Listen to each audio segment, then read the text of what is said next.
Hello guys, welcome back to this ചാനലിൽ ഞാൻ വന്നിട്ടുള്ള എൻപുര മൂവിൻ്റെ ഡീഗ്രേഡിങ്ങിനെ കുറിച്ചിട്ടാണ് ഞാൻ പറയാൻ വന്നിട്ടുള്ളത്. അപ്പോൾ എല്ലാവർക്കും നമസ്കാരം. തുടങ്ങാം ഗൈസ്. ഓക്കെ ഗൈസ്, അപ്പോൾ നമ്മൾ പറയാൻ വന്നത് ഡീഗ്രേഡിങ് ചെയ്യുന്നവർ ചെയ്ത് പോട്ടെ, നമ്മൾ നെഗറ്റീവ് മാത്രമേ ഈ ഒരു മൂവിക്ക് നൽകുന്നുള്ളൂ. അത് വേറൊന്നും കൊണ്ടല്ല, ഈ മൂവി മലയാളത്തിൽ എത്രത്തോളം ബഡ്ജറ്റ് ഇറക്കി ചെയ്തിട്ടുണ്ട് എന്നുള്ളത് നമുക്കെല്ലാവർക്കും അറിയാവുന്ന മൂവിയാണ്. ഇതൊരു ലൂസിഫറിൻ്റെ സെക്കൻഡ് പാർട്ടാണ് ഈ ഒരു മൂവിയിൽ അതിൻ്റേതായിട്ടുള്ള ക്വാളിറ്റി മെയിൻറ്റെയിൻ ചെയ്തിട്ടാണ് ഈ ഒരു പൃഥ്വിരാജ് സുകുമാരൻ ഈ ഒരു മൂവി നിർമ്മിച്ച് വിട്ടിട്ടുള്ളത്. എന്തായാലും ഒരു കിടിലൻ മേക്കിംഗ് തന്നെയാണ് അവരുടെ ഭാഗത്ത് നിന്ന്. നമുക്ക് ഇതൊരു വൺ ടൈം വാച്ചബിളോ മറ്റുള്ള മൂവിയെക്കാട്ടിലും ഈ ഒരു മൂവിക്കുണ്ട്.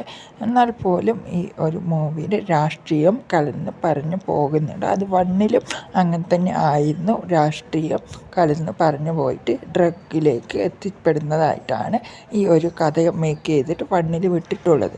ഈ ടൂവിലെത്തുമ്പോൾ പൃഥ്വിരാജിൻ്റെ മറ്റുള്ള ഈ കാലഘട്ടങ്ങളും പറഞ്ഞു പോകുന്നുണ്ട്.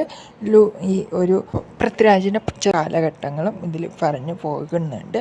എന്നാൽ പോലും ലാലേട്ടൻ്റെ ഒരു ദത്ത് നമുക്ക് മനസ്സിലാകും എത്രത്തോളം ഉണ്ട് എന്നുള്ളത്.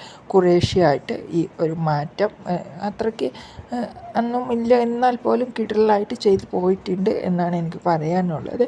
ഇപ്പോൾ 100 കോടി ക്ലബിൽ കയറി എന്നാണ് പറയുന്നത്. ഇനി വരും ദിവസം അപ്പോൾ 100 കോടി ക്ലബിൽ കയറി എന്നാണ് പറയുന്നത്. അത് ഒഫീഷ്യലി അവർ കൺഫർമേഷൻ തന്നിട്ടുണ്ട്. മറ്റുള്ള സിനിമകളെ എടുത്ത് നോക്കുമ്പോൾ നമുക്കറിയാം, പുഷ്പ 2 വന്നു. അതൊക്കെ ഒരു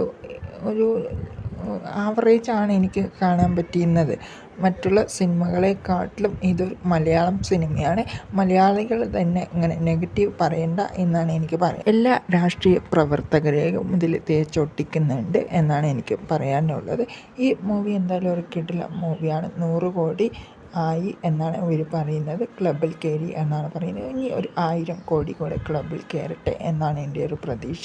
ഇതൊരു മലയാളം വാച്ചബിൾ മൂവിയാണിത്. ഇതെല്ലാവർക്കും ഇഷ്ടപ്പെടും. ലാലേട്ടൻ ഫാൻസുകാർക്കും പൃഥ്വിരാജ് ഫാൻസുകാർക്കും എല്ലാവർക്കും